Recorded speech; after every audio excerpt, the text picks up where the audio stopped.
I froze when, at the company couple's dinner, a strange man took my wife from my table and they went together to another table. I was left speechless and didn't understand what was happening, but I quickly got up and went to them and said, "Everyone chooses what they think is best for themselves. If you think it's better to stay with him, that's fine. I'll send you the divorce letter today." They stood there, together, as if I were an intruder in my own life. No one tried to stop me, no one stood up. She looked at me as if all of this was natural, as if our past, our history, our family, could be discarded with a glass of wine and a smile from another man. I left feeling the weight of a world that was collapsing in silence. The betrayal hadn't happened in my body yet, but in my heart, it had already happened. In her eyes, in the absence of surprise, there was a confession that this wasn't new, it was just public now. I thought I would feel angry, that I would scream, that I would maybe throw something on the floor, but what I felt was a deafening silence, an emotional numbness, as if my soul had withdrawn from my body and I was just watching from afar as a man was being discarded like an old piece of furniture. That night, I didn't sleep. I didn't cry. I just wrote. I wrote what would be the last letter she would receive as my wife. When she got home, it was late. Too late for everything. And all she found was absence, of my presence, of my smell, of my voice. I didn't want to scream. I wanted to disappear. And I did. The house remained the same, but without me it became cold. Without my gestures, without my rituals, without my routine. She tried to act indifferent, tried to say that she had the right to seek her happiness. It was just a choice, just a connection that needed to be explored. She used empty words to justify the abyss that had opened between us. But her emptiness was evident. And me? I had decided to rebuild myself. And, above all, to protect the one who was innocent of all this, our son. I never thought I would be the kind of man who would use pain as fuel, but I discovered that when someone drains you, the only way to keep from dying inside is to fill yourself with something else. I filled myself with focus, with silence, with dignity. I didn't say anything bad about her to our son. I didn't need to. Her actions spoke volumes. Little by little, he began to notice. The look in his eyes changed. The hugs got longer, as if he wanted to make sure I didn't leave too. And I didn't. I stayed for him. And without knowing it, he saved me. She tried to come back.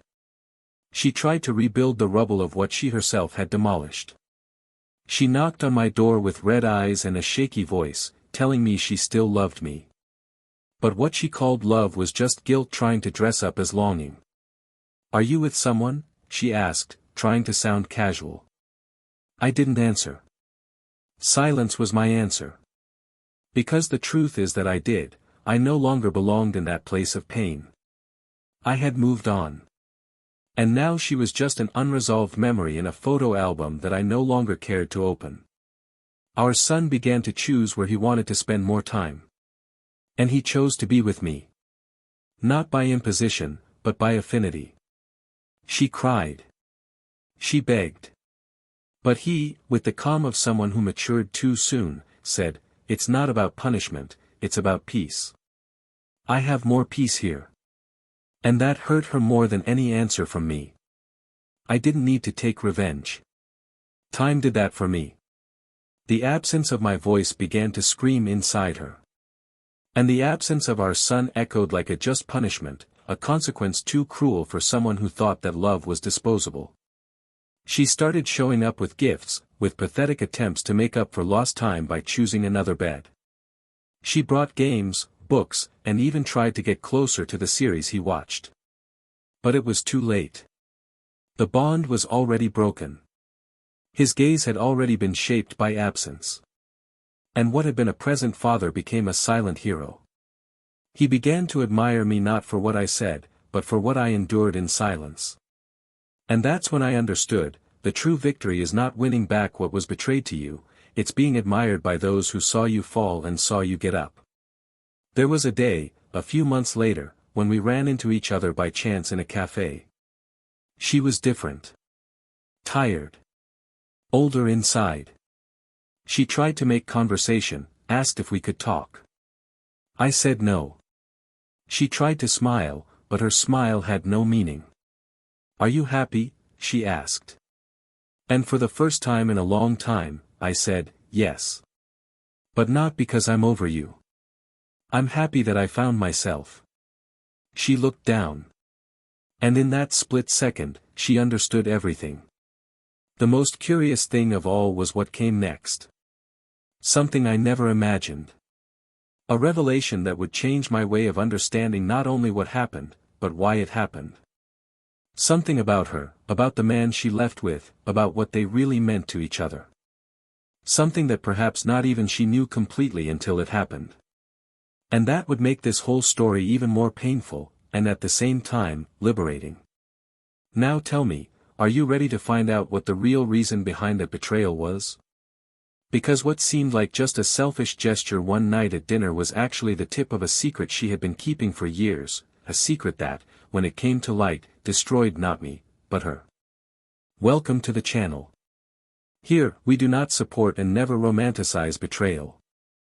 All stories are fictional, created with a single purpose, to show how betrayal can destroy homes, hearts and futures. Get ready. Today's story is shocking, realistic, and it will mess with you. We wish you good listening, and that in the end, you remember. Who loves, does not betray. Jonathan and Elena seem to have been molded for each other. From their first meeting, the connection between them was clear, but not immediately intense. It grew like the roots of a tree, slowly, deepening in silences, long looks and complicity. Jonathan was a calm, methodical man, with a sense of responsibility that is almost rare nowadays. He had a firm gaze, but full of kindness. He had worked for years as a systems analyst and led his life with a discipline that might seem boring to many, but which aroused admiration in Elena. He was the kind of man who knew exactly where he had put everything, who paid the bills on the same day of the month and who never forgot an important date. More than predictable, he was reliable, and that, for Elena, was what mattered most. She, on the other hand, was intense. She had an energy that filled the room as soon as she entered, a striking laugh and a quick gaze, as if she saw beyond the surface. A psychologist by training, Elena carried within her the sensitivity of someone who lives in constant contact with the pain of others. She had charisma, emotional intelligence and a subtle sense of humor that was charming. With her vibrant personality, she compensated for Jonathan's more restrained manner, forming an almost perfect balance between reason and emotion. When she was too agitated by something, he was the center that brought her back to her senses. When he fell into too much routine, she pulled him towards the unexpected. Over time, they built not only a relationship, but a family environment based on mutual care, partnership and a trust that seemed unshakable. The house where they lived was a reflection of both of them. It had the straight lines and neutral tones that Jonathan loved, but also the bright colors and floral details that Elena insisted on including. A gray sofa with mustard pillows. A bookshelf full of books and plants. The kitchen was organized, but with colorful mugs hanging on crooked hooks. The environment exuded harmony, as if they had, over time, learned to respect each other's space and taste. No decision there was made alone. From the color of the walls to the vacation destination, everything was discussed, weighed and agreed upon between the two. Their relationship was built on dialogue and listening, at least that's what they both believed. They had been married for 12 years that fall. There were no big parties, but there were daily gestures that seemed to mean so much more. A note stuck on the mirror. A coffee left ready before work. A kiss on the forehead in the middle of the night. Their life was quiet, but full of small declarations. They raised a son together, Lucas, who was now 8 years old, smart, curious, and very observant. The boy was the bridge between them, a perfect blend of his father's rationality and his mother's empathy. Lucas was the kind of person who would ask, "Why do people lie?" on any given Tuesday at dinner. And Jonathan and Elena always tried to answer everything as honestly as possible. They always sought to be role models, not just parents. Family weekends had an almost ritualistic routine. Saturday was the day for shopping, tidying the house, and doing small tasks without having to ask. Sunday was lunch day with Jonathan's mother, who lived nearby.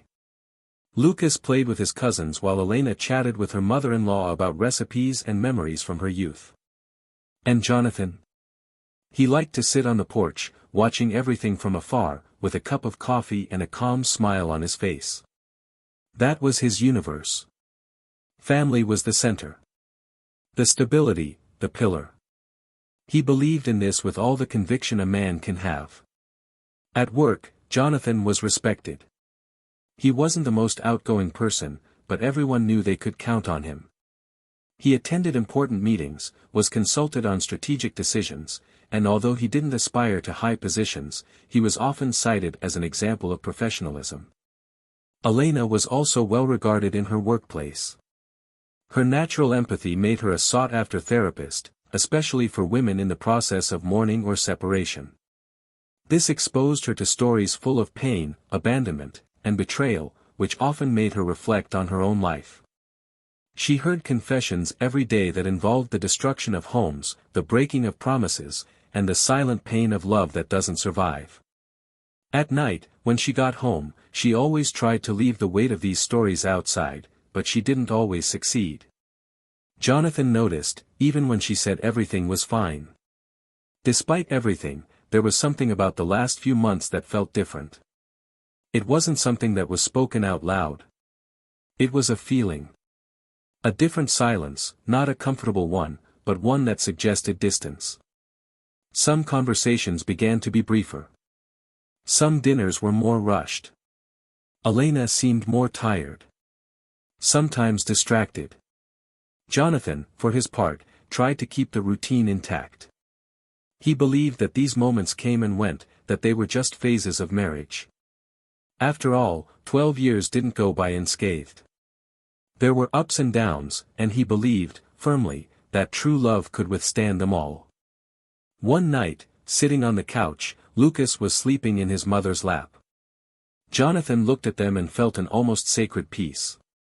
He thought that was what made him wake up every day, seeing the woman he loved holding the son they had raised together. There was something divine about that moment. Something that could not be threatened by anything. Or so he believed. And it was there, on that ordinary night, that he silently promised that he would do whatever it took to protect it. In the days that followed, Elena had to attend some social events related to work. Congresses, professional meetings, networking dinners. Jonathan didn't think it was strange. He trusted her. This was the kind of freedom they had always believed was essential to a healthy relationship. While she got ready to go out, he helped Lucas with his homework. He made sure to show his son that it was possible to love a woman and respect her freedom at the same time. Elena always left well-dressed, smelling nice, and said she wouldn't be long. And he smiled, kissed her forehead and went back to his son's room. He never suspected a thing. There was one night in particular when everything seemed to shine brighter than usual. She was stunning. Jonathan noticed, but didn't comment.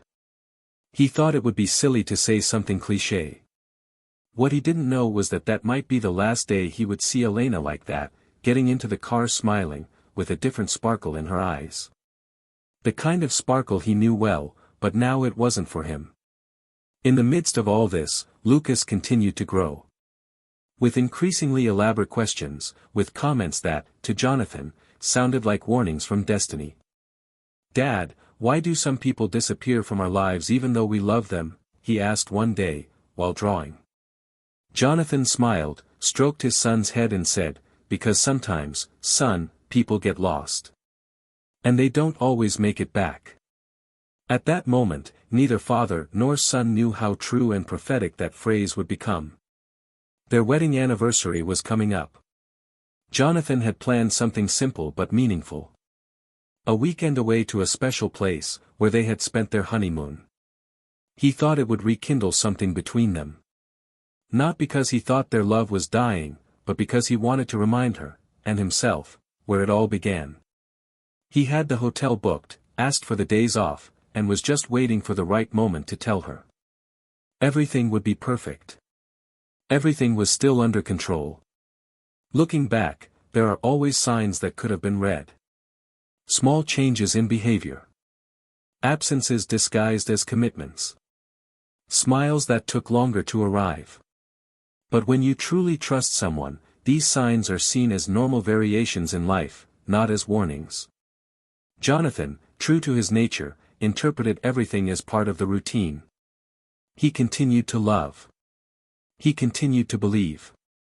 He continued to be present. Lucas, with his cutting innocence, was the one who noticed most. Children have a keen sensitivity. He observed his parents, their touches, the pauses between one sentence and the next. And he began, little by little, to ask questions that made Elena visibly uncomfortable. "Mommy, do you still love Daddy?" he asked once, from the back seat of the car. Elena didn't answer right away. She just said that, love is made of phases, and changed the subject. Jonathan continued to live as if their love were eternal. As if the solid foundation they had built would never crumble.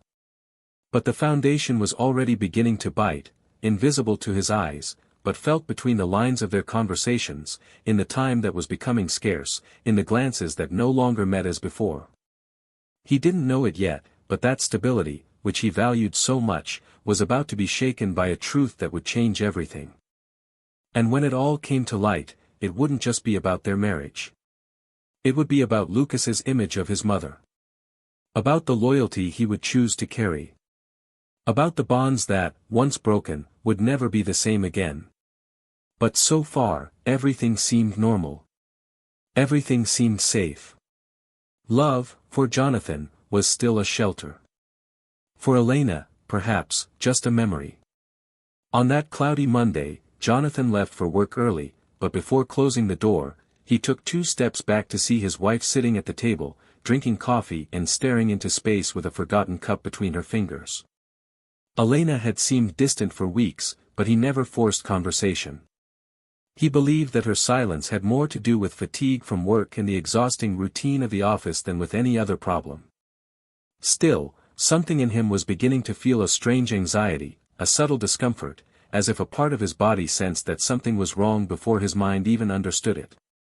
He hesitated for a second, thought about asking her if she wanted to go out for dinner that day, but swallowed the idea and simply said he would come back early, as he had been doing for the last few days, just to have more time with her and Lucas.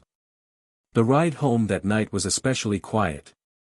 Lucas was already asleep, Elena was on the porch with a glass of wine, something rare for the middle of the week. Jonathan sat next to her, watching the dark street, trying to make conversation. She spoke in fragments, as if she no longer cared to sustain full conversations. When he went in to take a shower, he saw that the clothes she had worn earlier had disappeared from the hamper. They weren't in the bathroom, nor in the laundry room. They seemed to have evaporated.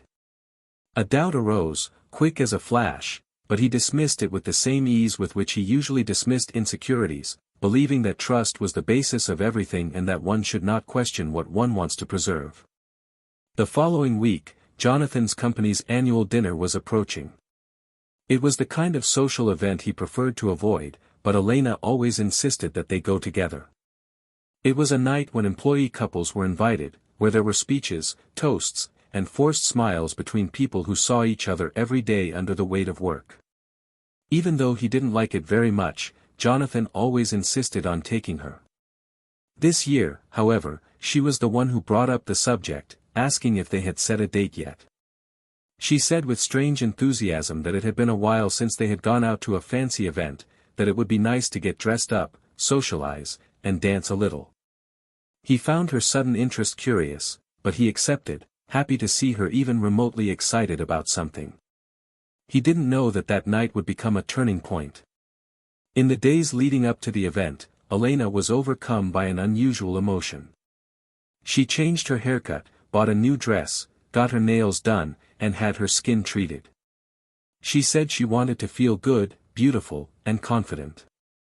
Jonathan complimented her on everything naturally. He thought it was good that she took care of herself, that her eyes would shine again. He even started leaving work a little earlier to spend more time with his son and organize the details of the surprise weekend he was planning to celebrate their wedding anniversary. He hadn't told Elena anything yet. He kept it as a trump card. A gesture of love that would rekindle what might have been dormant. But what he didn't know yet was that the fire burning inside her was no longer focused on him. On the day of the dinner, Elena looked stunning. Her black strapless dress left her back bare, and her sweet perfume filled the air of the car in a striking way. Jonathan couldn't stop looking at her, but there was something in her gaze that he couldn't decipher.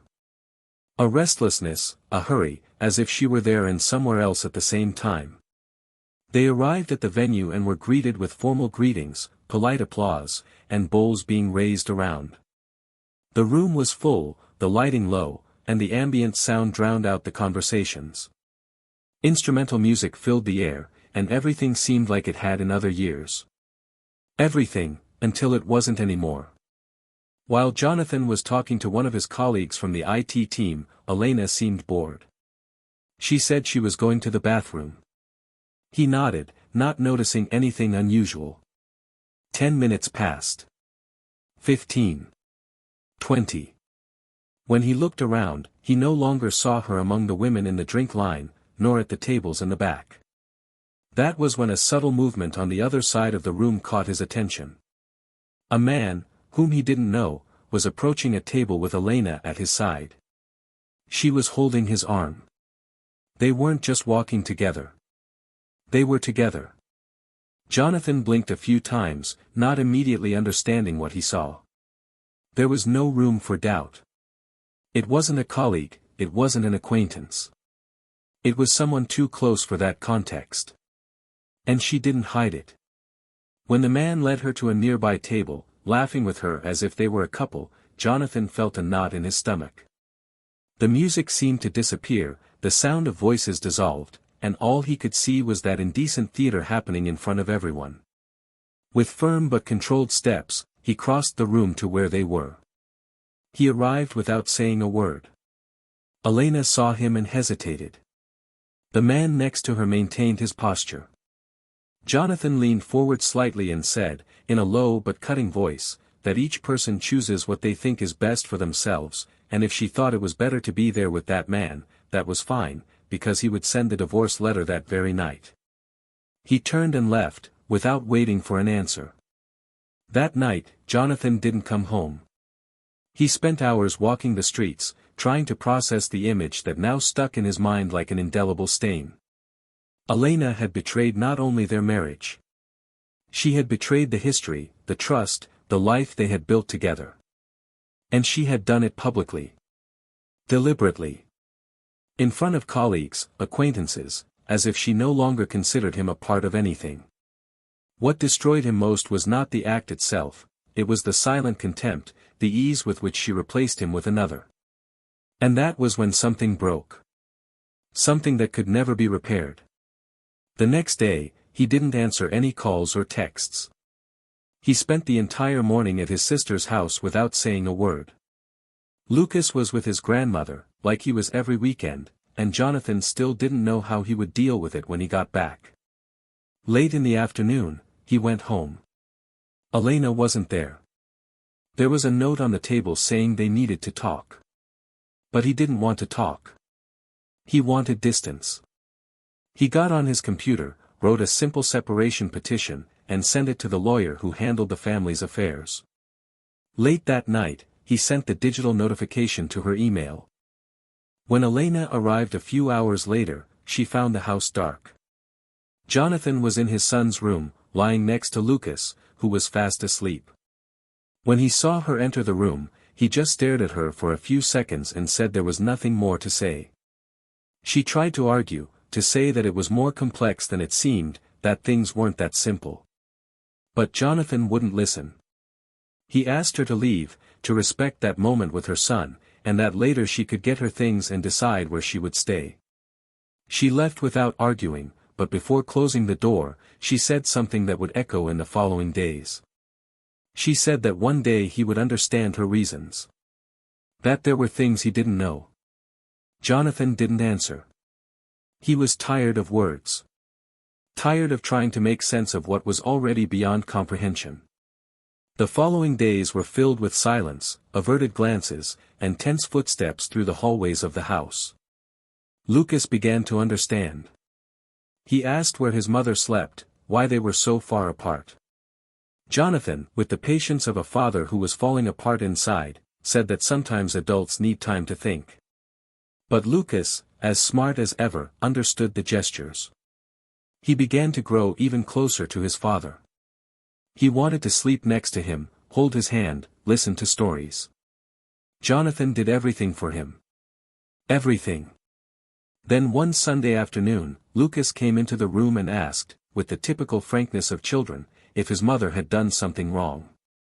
Jonathan took a deep breath, looked his son in the eyes and said that sometimes people make decisions that hurt others, and that this does not mean that they stop loving them, but that sometimes love changes form. Lucas was silent. After a while, he just said that he wanted to spend more time with his father. That he felt better there. Jonathan just hugged him. That night, while he was preparing dinner, Jonathan's cell phone vibrated with a message from an unknown number. It was short. You deserve to know what really happened. One sentence, without context. But at that moment, a new doubt was planted. Because even though the betrayal had already been exposed, even though the pain had been accepted as part of a new reality, there was something in those words that opened a door that Jonathan still didn't know if he wanted to go through. And what he didn't imagine, was what was on the other side. 2 days after that cryptic message, Jonathan decided he needed answers. It wasn't out of jealousy or resentment, it was out of dignity. Something inside him demanded to understand what had really happened for everything to fall apart so abruptly. He called Elena and asked them to talk, just the two of them, without their son, without interruptions. He chose a discreet, secluded cafe where no one would know them. When she arrived, she was wearing simple clothes, no makeup, her face drawn like someone who no longer expected to convince anyone. She sat with her eyes downcast, as if she already knew that there, in that conversation, nothing could be saved, but something could, at least, be understood. He was direct. He said he knew about the betrayal, that he had already accepted the separation, that he wasn't there to discuss feelings, but rather to understand what had led her to that. She took a deep breath, looked around, and in a whisper, said she didn't know where to begin. He asked her to start with the reason, the impulse, the origin of that choice. She closed her eyes for a moment, as if searching for courage within herself, and said that not everything was what it seemed. That what he saw at dinner wasn't the beginning, but it wasn't the end either. That there was a story behind it, a story that he needed to hear without interrupting. In a low voice, but full of restrained emotion, Elena said that the man, the same one she had cheated on him with, was not just a colleague or acquaintance. He was someone she had known for years, even before she met Jonathan. A man with whom she had had a brief relationship in the past, something she had never revealed to anyone, not even to him. At the time, it had been intense but inconsequential. It had lasted a few months and ended without much explanation. However, what Jonathan didn't know, what no one knew, was that a pregnancy had resulted from that relationship. A pregnancy that she never carried to term.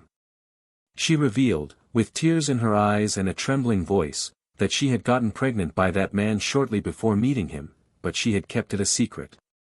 He had not told the child's father. She had terminated the pregnancy alone, at a time when she felt helpless, confused, and above all, afraid. The trauma of that decision stayed with her for years. And even after getting married and starting a family with Jonathan, the weight of it still followed her like a shadow.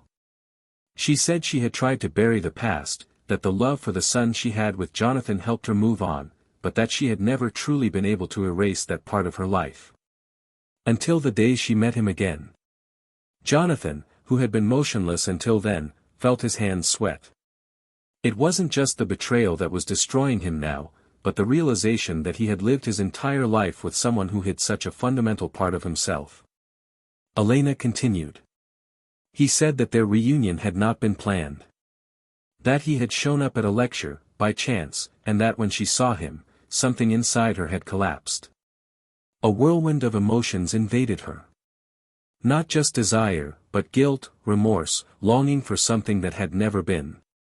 They began to talk, and the past, which she thought she had buried, resurfaced like a suffocating breath. For weeks, they exchanged messages, quick encounters, memories. She said that she hadn't wanted to cheat, that she had resisted, that she felt dirty with every step. But at the same time, it was as if she was trying to punish herself for what she had done in the past, as if she wanted to relive that pain until she could free herself. Jonathan, his jaw clenched, asked her why she had never told him. She said she didn't know how, that her shame was greater than her courage, that she had feared losing him from the beginning, and that she thought she could bury it forever. But she hadn't. And the result was there. In pieces. He was silent for a few minutes. His heart was pounding in his throat. It was as if the entire marriage, all the years, had been built on an absent truth, as if he had loved an edited version of Elena. He finally asked her if she still loved the other man. Elena hesitated. He said no, that what he felt wasn't love, it was emotional debt. That what they had done was a sick way of finding herself again, of trying to understand who she was before she was a wife, before she was a mother. And that, in doing so, she had destroyed everything she had built. Jonathan took a deep breath, got up from the table, and said that he understood now. He wouldn't accept it, but he understood. That the betrayal went far beyond the body. That what destroyed him the most was not the infidelity, but the fact that she never let him enter that world. He said that he spent years thinking that it was enough, and that now he realized that there was a chasm between them, built before they even started. Elena cried. She said that only now, seeing him truly leave, did she understand what she had lost. That she always thought he would be there, unwavering, waiting for her. And that now she knew that he wasn't. In the days that followed, Jonathan fell into a deep silence. He was still a father, attentive, loving, but there was something different about him. A new rigidity in his eyes, a melancholic firmness in his gestures. Lucas began to ask more questions, to observe more. And one night, after dinner, when he asked why his mother hardly ever showed up anymore, Jonathan decided to tell him. Not the details, not the secrets, but the truth. He said that sometimes, the people we love make decisions that push us apart. That even if we can forgive, some things change forever. Lucas listened quietly. Then he went over, hugged his father tightly, and said that he no longer wanted to spend the weekends with his mother. He said that he liked seeing her, but it felt strange. That it wasn't like before. That he felt safer with his father. It was at that moment that Jonathan realized that, even though he was destroyed, something in him had survived. Something stronger than the pain, the bond with his son. And in that moment, he decided that he would not live for the past. That he would take care of himself, his son, and everything that could still flourish, even in the midst of chaos. The past no longer had the power to stop him. But what he did not yet know was that destiny had one last twist in store, one last consequence that would hit Elena with the force of everything she once believed she could control. And when that happened, it would be too late. The days following the conversation in the cafe left Elena immersed in a state she had never experienced before. The shame was no longer about what she had done, but about what she had lost. For the first time, Jonathan's silence hurt more than any scream. He didn't insult her, he didn't try to get revenge, he didn't show anger, and it was precisely this lack of reaction that tore her apart. Because while she was wasting her time trying to understand if there was still a bridge possible, he was silently rebuilding the paths away from her. Jonathan didn't want explanations. He had already heard everything. And deep down, he had already understood that there was no more room, not even for resentment. Lucas, increasingly distant from his mother, now avoided even spending weekends with her. When she saw him hesitate before entering her apartment, Elena realized that she had lost more than just a husband. She had lost her own son's trust. She tried everything, she took him on outings, offered him games, made plans, but he always seemed to be somewhere else. Once, when she dropped him off at home after a listless Saturday, she tried to hug him tightly, as if that gesture could rescue something that was slipping through her fingers, but he only replied, dryly, that he preferred to sleep with his father because with him, she didn't have to make an effort to be happy. That broke her. She began to cry in secret, in silence, swallowing each tear as if it were a fair punishment for what she had done. Meanwhile, Jonathan was slowly accepting the changes. There was no rush. The apartment was calmer, lighter, although sometimes the absence left shadows in the rooms. He began to go out, meet friends, visit bookstores, walk in the park with Lucas, who had now become not only his son, but a true companion on his journey.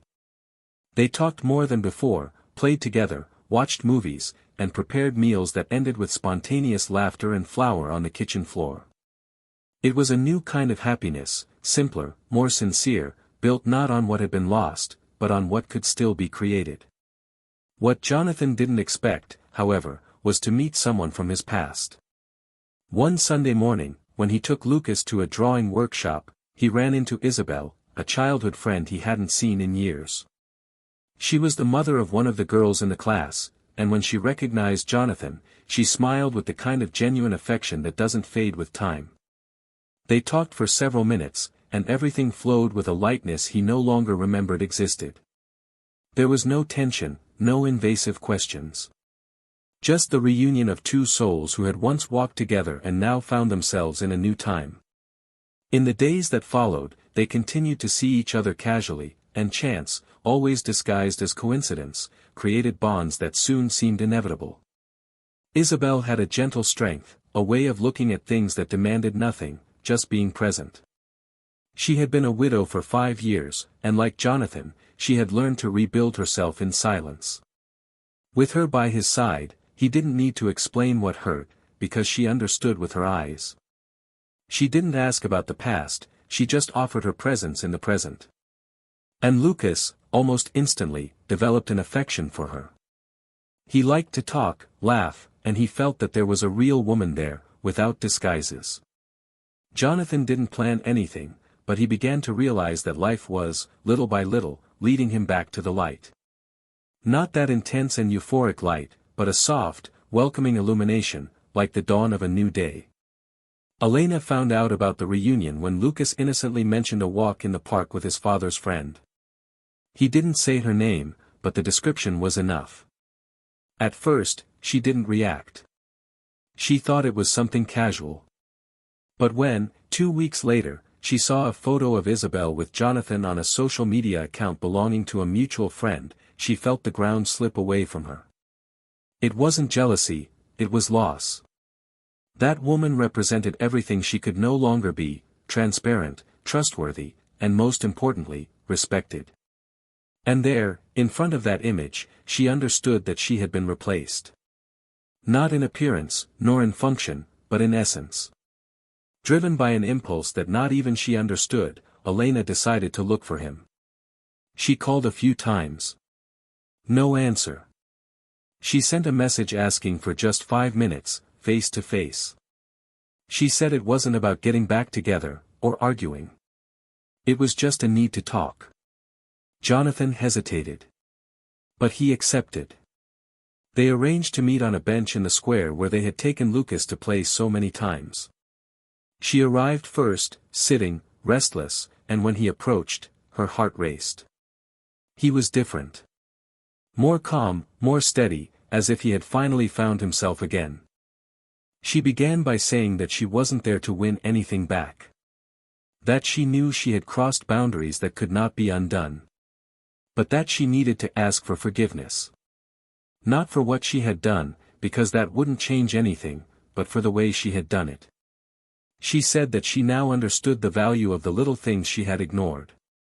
That every gesture of his, no matter how simple, was a form of love that she had ignored while looking for answers in the wrong places. Jonathan listened in silence. He looked at her sadly, but without anger. He said he held no grudges. That the pain had already been experienced, and that now, all he wanted was peace. That he had understood that not all love is eternal, but that the way it ends can define who we are. She cried. For the first time, not to manipulate, not to move. She cried because she felt. Because she lost. And because now, seeing him there, rebuilt, she realized that she had destroyed not only a marriage, but a man who had always loved her truly. Jonathan stood up, said he hoped she would find herself too, and before leaving, he looked into her eyes and said something that completely dismantled her: "You always had my love, but you never knew what to do with it." The following week, Lucas went to spend Sunday with his mother. Jonathan, although suspicious, thought it was important to maintain the bond. When he returned, the boy was quiet. At dinner, he seemed restless. Jonathan waited. At bedtime, while adjusting the blankets, Lucas said, almost in a whisper, "Daddy, today Mommy said that she regrets it every day, that she's sorry, that she still loves you, but that she understands that she lost everything." Jonathan stopped, not knowing what to say. Lucas continued, saying that he only replied that he was happy now, and that he wanted her to be well too, but that he preferred to live with his father because he felt safer, freer. And in that moment, Jonathan felt something he had never experienced before: relief. As if, finally, the pain had turned into understanding. But at the end of that week, Elena received an unexpected envelope. No return address. Inside, there was a printed copy of the exchange of messages between her and the man with whom she had betrayed him. Old messages, full of intimacy, with words that should never have been written. But that wasn't the most shocking part. Along with the messages, there was a letter. A letter written by the man's wife, who had found out everything. The woman revealed that she had known about Elena's existence for a long time, that she had endured the silence for months waiting for her husband to leave the relationship, but that now, after being abandoned by him, she had decided not to keep quiet any longer. The letter said that everything Elena thought she had controlled had slipped through her fingers. That the man had used her, yes, but not for love or emotional rescue, but for revenge. Because Jonathan, years ago, had been the manager who had fired him for fraud on a project. And that when he met Elena again, he discovered that she was the wife of the same man who had destroyed his career. The letter ended with a message: "You were the means, not the end. He used you. And you destroyed your own life for someone who only wanted revenge on your husband." Elena broke down. Alone, sitting on the floor of the empty apartment, she tore up the messages, crumpled the letter, but nothing came out of her.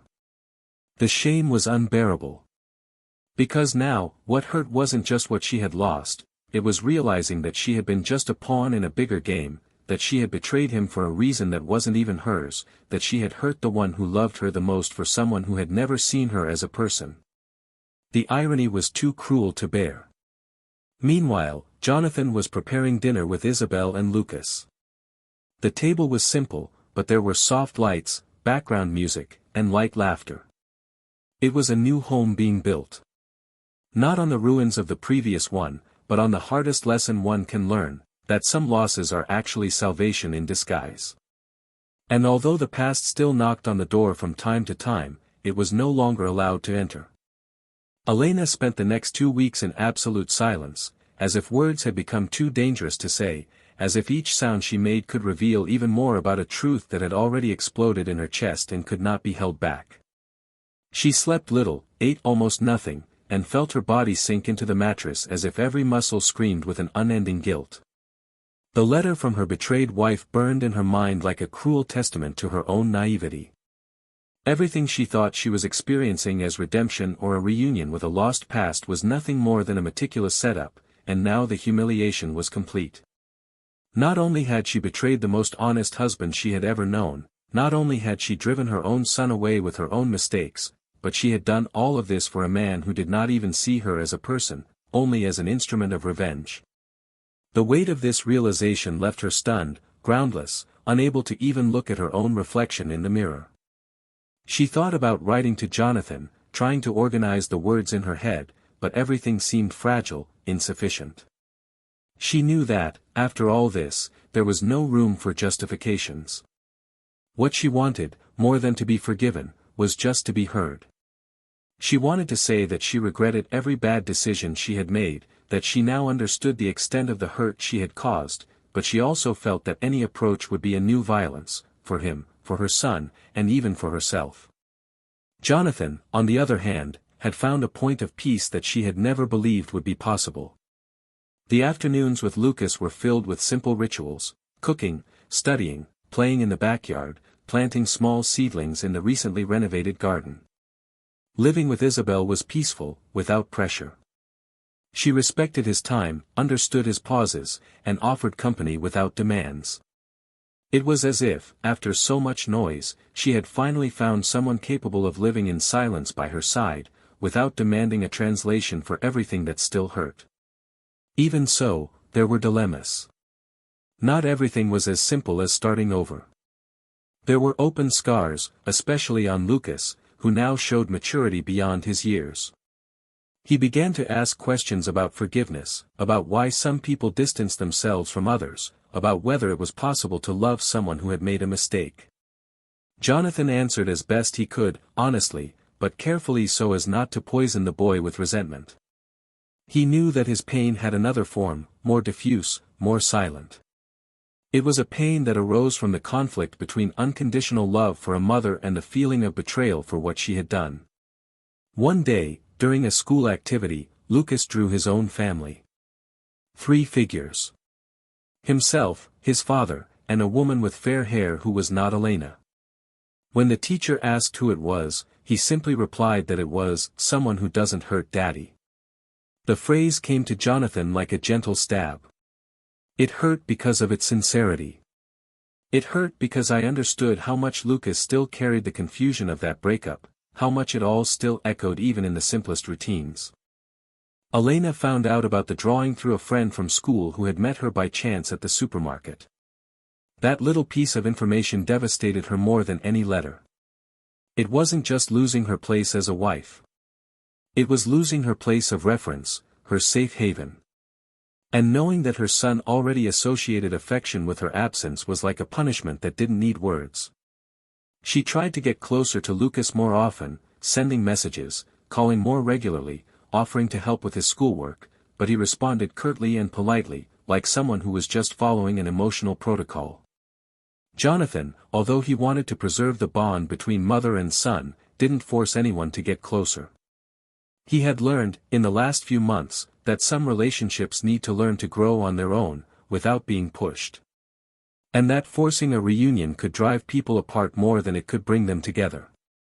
At the same time, the ex-wife of the man Elena had been involved with began discreetly seeking out other women who had also been victims of his. A pattern was beginning to emerge. He always sought out vulnerable women in marital crisis and manipulated them emotionally with the same precision as someone who crafts a disguise. He was a silent predator. Upon learning this, Elena understood that she had been just one of many. And this, far from alleviating her guilt, only deepened the feeling of having lost everything to someone unworthy. She tried to warn other potential victims, sending messages to the few she could find, and this silent movement was, for her, the only way to try to at least repair the damage she had caused, not to her own marriage, because that was irreparable, but to her own conscience. Isabel, in turn, knew that there was a minefield between her and Jonathan. Despite the serenity with which he treated her, there were times when his silence became dense, as if memories from the past still visited him at night. She never asked too many questions, never pressed. She knew that, to build something solid with a man marked by such disappointment, it would take patience, time and a lot of listening. Still, there were days when she wondered if she would have the strength to deal with the ghost of such a deep history. Jonathan, as devoted as he was to the present, still bore scars that even he could not name. One night, after putting Lucas to bed, they sat together on the porch, and she asked, gently, if he still thought about his ex-wife. Jonathan took a while to answer. He said that he did think. Not with longing, nor with desire. But with the sadness of someone who knows that something good died too soon. He said that he remembered the small joys, the old gestures, and that these memories no longer hurt him, but they still left scars. Isabel just nodded, squeezing his hand, and replied that loving someone is also accepting that part of that person will never be just ours. At that point, life was beginning to take on a new shape. Jonathan rekindled old ties with friends he had left behind in the routine of marriage. He went back to running in the late afternoons, writing down thoughts in notebooks he had kept. Lucas showed clear signs of emotional maturity. He still spoke little about his mother, but no longer did so with resentment, only with a certain caution. Elena, for her part, decided to move to another city. He told Jonathan, in a final formal meeting to take care of Lucas's custody, that he needed to breathe fresh air. That he wanted to start over far away, without shadows, and that, even though it hurt, he knew it would be better for everyone. He just nodded. He wished her peace. When they said goodbye, she hugged him tightly. For the first time in months, there was no tension or resentment between them. There was only a mutual recognition of the pain they had experienced and the maturity that pain had forced to emerge. With Elena gone, Jonathan took full responsibility for raising Lucas. The routine was now theirs alone. They created new rituals, new codes, new ways of understanding each other. The house was different, not only in the objects, but in the atmosphere. The walls seemed to breathe a kind of relief that only time and true reconstruction can offer. Isabel was still present, but without invading. Lucas liked her, but he still didn't call her anything that would bring her closer to his mother figure. And she understood. She didn't need that title. All she wanted was to be there, for real. The dilemma was now different. Jonathan, who had spent months immersed in the pain of betrayal, now found himself faced with a delicate choice: rebuild a new home with Isabel, making a new commitment, or maintain that relationship as something light, transitory, without weight. He knew that Isabel deserved complete surrender. But he also knew that any new construction required giving up some defenses that were still standing. Lucas also began to ask, subtly, if Isabel would live with them, if they would have a house of their own. And Jonathan hesitated. He was afraid of rushing something and hurting someone again. But he was also afraid of losing the chance to be happy again. Life, at that point in history, was no longer about what was lost. It was about what you did with what was left. Jonathan didn't want to repeat the mistakes of the past. He didn't want to be absent, or blind, or passive in the face of the small cracks. He wanted to see, to understand, to act. He wanted to be for Isabel what he couldn't be for Elena, not out of guilt, but out of conscience.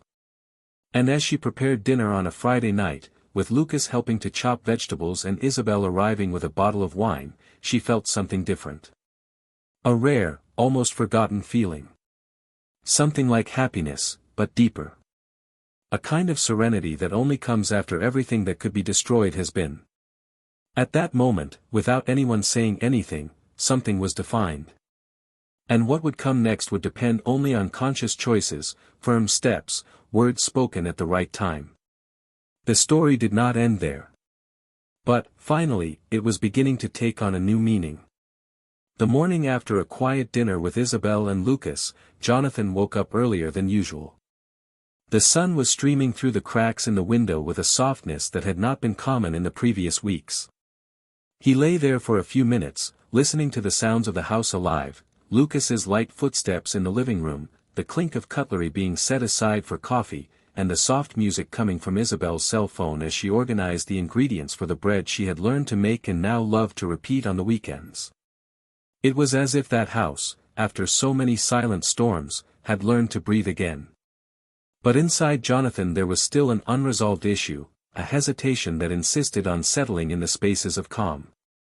It was the fear that the current peace might be too fragile, that the past still had the breath to create fissures where he wanted to build foundations. As the weeks went by, Isabel noticed Jonathan's hesitation. It wasn't that he was distant or cold, quite the opposite. He was present, kind, involved. But there were times when his gaze would stray to fixed points, as if he were reliving scenes she couldn't reach. She respected the silences, but she also knew that building something solid required clarity. One Tuesday night, after putting Lucas to bed, they sat on the couch and, between one glass of wine and another, she decided to broach the subject with the care of someone who holds a newly glued crystal. She said she felt like he was still protecting himself, that sometimes he seemed to walk beside her without allowing himself to walk with her. Jonathan didn't answer right away. He ran his fingers along the rim of the glass and finally looked into her eyes with a frankness that only now seemed possible. He said that the fear was not hers, nor of the love that was beginning to emerge. The fear was of not knowing how to love the right way anymore. That after everything he had been through, he could no longer promise stability, because now he understood how much the unexpected can destroy what seemed unshakable. That he still felt whole, but sometimes he doubted his own ability to give himself without reservations. Isabel listened without interrupting. When he finished, she smiled slightly and replied that she did not expect guarantees. That love was not a contract, but a daily choice. And that she was not there to be the prize after the trauma, but to be someone with whom he could relearn to live without armor. The conversation brought them closer than ever. For the first time, Jonathan did not feel guilty about being happy again.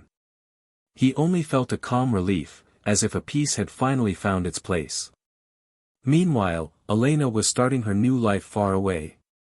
The change was not easy. Leaving everything behind was an exercise in detachment and shame at the same time. The few friends she still had left without ceremony, and the co-workers she tried to maintain ties with were cordial but not close. She decided to seek therapy, and there she began to delve into a painful but necessary process. The therapist, a mature woman with a firm voice and welcoming eyes, did not allow shortcuts. She demanded that she face each stage of what she had done, that she name her feelings and accept the consequences. In one of the most intense sessions, Elena confessed that for years she believed that love was security, stability, admiration. And that, when she no longer recognized these emotions in her marriage, she looked outside for something to fill the gap. But she understood, too late, that love is also a commitment to the story that is being built, even when emotions fluctuate. There were weeks of internal conflicts, of reviewing decisions, of trying to understand not only what she had lost, but what she had never really valued. In an attempt to get closer, she wrote a letter to Jonathan. Not to ask for something in return, but to thank him. Thank him for the love he had given her, for his patience, for his dedication. She asked him not to respond if he didn't want to, but to know that she now recognized the man she had by her side and who had taken too long to see. Jonathan read the letter on a cold night, sitting at the kitchen table while Lucas slept. He folded it carefully, put it in the deepest drawer and didn't respond. Not out of contempt, but because he knew that some things should only be read. The answers, sometimes, are silence itself.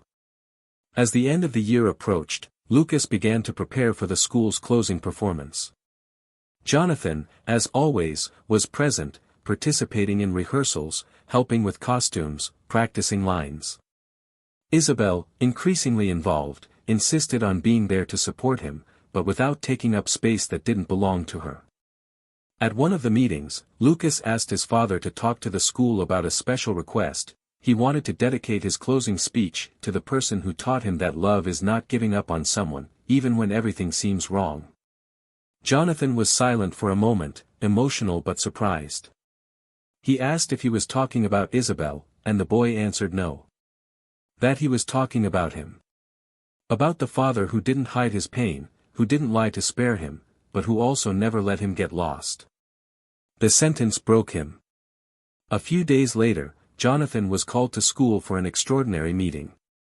He thought there was a problem with the presentation, but when he arrived, he was surprised to find Elena sitting in the waiting room. She had only been back for a few days to watch her son's presentation. She told the coordinator that she wanted to watch, but didn't want to make anyone uncomfortable. When she saw him, she stood up with a restrained gesture and asked if she could talk for 2 minutes. Jonathan accepted. They walked to a bench under a tree in the school garden, and she said that she just wanted to thank him for allowing Lucas to grow up truthfully, for never using her mistake as a shield to keep him away from his son. She said that she knew that there was now another woman in his life, that Lucas now had another female figure as a role model, and that she accepted this with pain, but also with gratitude, because he was fine. Jonathan replied that all he had done was protect the boy from something he didn't need to carry. That the pain between them was theirs, and it wasn't up to her son to bear it. She agreed, and for the first time, without tears, without pleas, she said goodbye with a calm wave and said that she would return to her city after the performance. She wanted to see her son happy on stage. Then she would go on her way in silence. The night of the performance arrived. The auditorium was full, the warm light reflected on the children's faces, and Lucas, with his costume neatly adjusted, looked for his father's eyes in the audience. He found them, smiled and waved. Jonathan returned the gesture with a tightness in his chest. Isabel held his hand, and Elena discreetly watched from beside him. When it was his turn, Lucas went up on stage and, before starting, gave a short speech that he had secretly rehearsed with the teacher. He said he wanted to thank his father, because he showed that even when everything falls apart, it is possible to build again. That he taught that love is not what we feel, it is what we do every day. Jonathan could not hold back his tears. Isabel cried quietly. And Elena, at the back of the hall, let a single silent tear fall, knowing that this was the end, but a necessary, fair and finally understood end. In the following days, life went on with a strange lightness. Jonathan knew that a new phase was beginning. He began to think about proposing to Isabel that she live with them. Not on impulse, but because now there was certainty. He knew it was time to build something new with her, not as compensation for what he had lost, but as a celebration of what he now knew how to value. Lucas, upon hearing about the possibility, smiled and said he liked the idea. He thought it was good to have someone who took care of the house like mommy, but who made daddy really smile.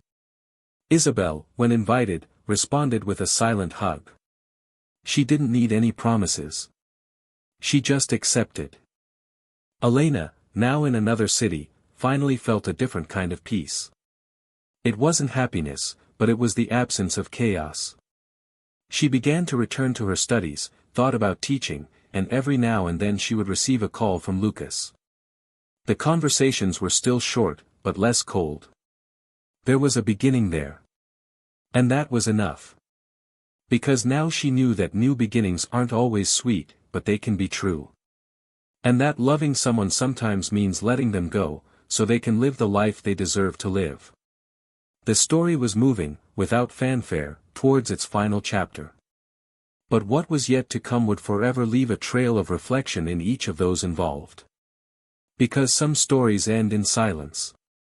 Others, in tears. But the most important ones end with understanding.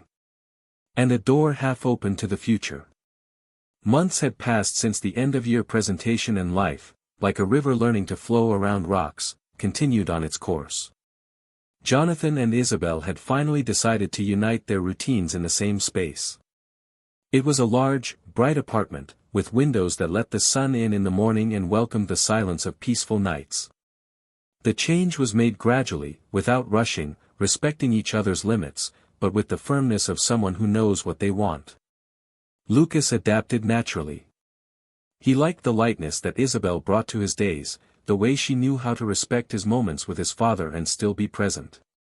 The nights that had previously been heavy with memories were now filled with simple dinners, family games, movies with blankets and conversations that built a new story on more sincere foundations. Jonathan was no longer the man who had once fallen apart in silence in the face of betrayal. He was a man who had rebuilt himself with honesty, who had allowed himself to learn to love again, without fear of falling.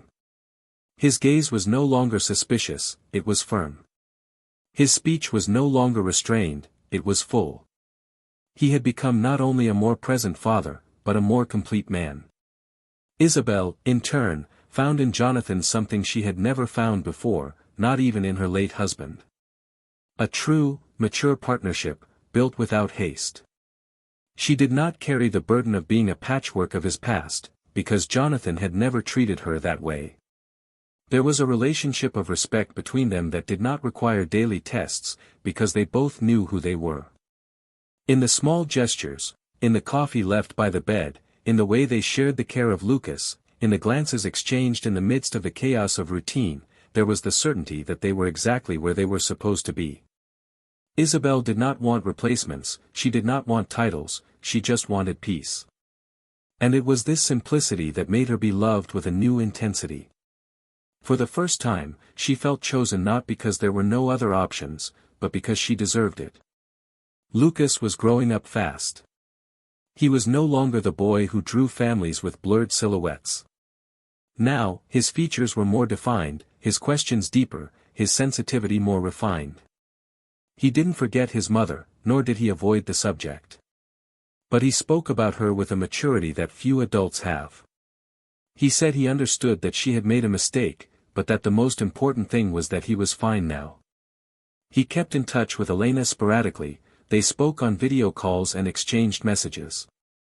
Sometimes, she sent him books, clothes, gifts, trying to somehow participate in his life even from a distance.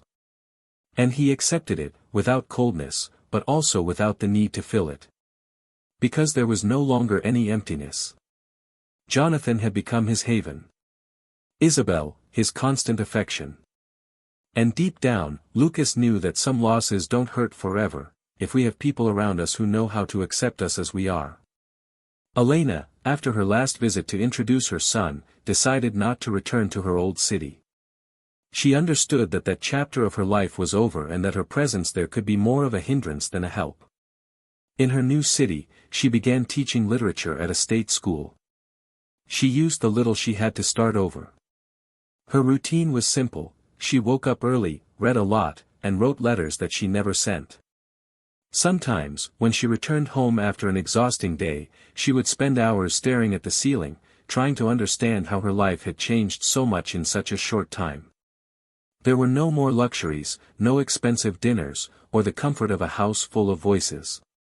But there was silence. And in that silence, although painful, there was growth. In the classroom, she found something she had not expected, children who saw her as a role model. Who listened attentively to her analyses of poetry, her reflections on novels, and who, even without knowing it, helped to heal the wounds of a woman who once thought that everything in her was a mistake. She still cried, from time to time. On longer nights, he would call his therapist just to hear his own voice telling him he was trying. But now he wasn't looking for redemption. He was looking for purpose. One afternoon, she received a letter from Lucas. He told her about the new house, about the vegetable garden he had planted with his father and Isabel, about the new school that would soon begin. At the end of the letter, he wrote, "Mommy, I miss you. But I'm fine. And I want you to be fine too. You don't have to worry. I love you the way I can. And that's already a lot." Elena read that letter dozens of times. There was no resentment or demands in it. Only truth. And in that truth, Elena found what she had perhaps never felt so clearly, peace.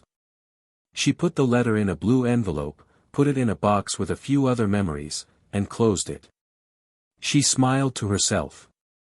For the first time in a long time, she smiled without guilt. Jonathan and Isabel, in turn, made an important decision at the end of that same year. They decided to make their union official. Not as a new beginning, but as a conscious continuation of everything they were building. They held a simple ceremony in the garden of their home, with a few friends, close family and Lucas as the first to speak. When he took the microphone, he said he never believed he would be able to see his father smile like that again. He said that Isabel was proof that love can come after pain, and that the most important thing he learned from all of that was that to love is to care. The ceremony was marked by restrained tears, long hugs, and a beautiful silence of those who know that love, when it comes clean, does not need a show. And in the last row, discreetly, there was a woman sitting. Elena had been invited by Lucas, who asked her to be there. She didn't take part in the party, nor did she stay for the photos. But she wanted to see, with her own eyes, what had sprouted from what she had once destroyed. She saw Jonathan smiling genuinely. She saw Isabel being welcomed by everyone. She saw her son, strong, happy. And at that moment, she felt a strange mix of pain and gratitude. She knew that this was no longer her place. But she also knew that, in some way, she had contributed to that story being reborn differently. And that, as paradoxical as it was, freed her. As she left the ceremony, walking through the streets she had once known so well, Elena felt the weight of the final farewell. But this time, she didn't cry. There was no breakdown, no anguish. Only the certainty that she had learned. That to err is human, but to remain blind to error is a choice. And she had finally chosen to see. Jonathan, upon finding out later that she had been there, said nothing. He just smiled with his eyes downcast. Because he knew that the cycle had ended once and for all. And that now, finally, they were all where they belonged. If you've made it this far, with your heart pounding, perhaps feeling like you've lived every scene, every pain, every redemption, then tell us in the comments, what did you think of this story, which character touched you the most? Do you believe it is possible to rebuild your life even after betrayal?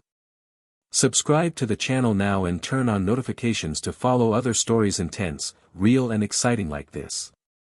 Here, we do not support under no circumstances any kind of betrayal. Every story told here is fictional, but with a clear purpose, show how betrayal destroys everything, love, trust, family and even the one who betrays. The real lesson of this story is simple, yet profound: betrayal is never an isolated mistake, it is a choice that carries with it consequences that no one can foresee. True love is made of choice, respect and care. Don't cheat. Because a wrong decision can cost what no apology will be able to bring back.